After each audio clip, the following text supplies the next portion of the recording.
Welcome to the Slop Farm. Enjoy the video. You start by confirming capability and permissions. This prevents wasted troubleshooting minutes. First, make sure your phone supports eSIM and your carrier has the service provisioned for your account. Once done, update the operating system to the latest release and restart the device to clear cached issues. Keep the carrier QR code, activation code, and IMEI visible, because you will need them for activation steps. Make sure you're on stable Wi-Fi or cellular data before moving to the next actions. You now perform the activation sequence. Scan the carrier QR code or manually enter the activation code and double-check every character because a single typo blocks provisioning. Once the profile appears, install it and assign it as primary for data or voice as needed.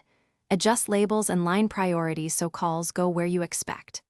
After installation, reboot the device to finalize provisioning, then inspect APN, network mode, and data roaming settings.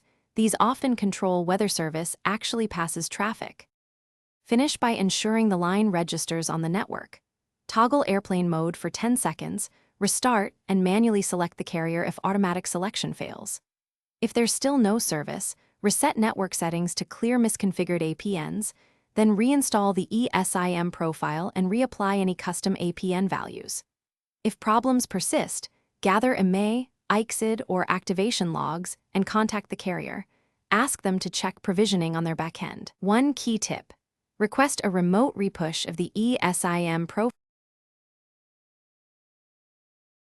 Thanks for watching. Consider subscribing if we helped you today.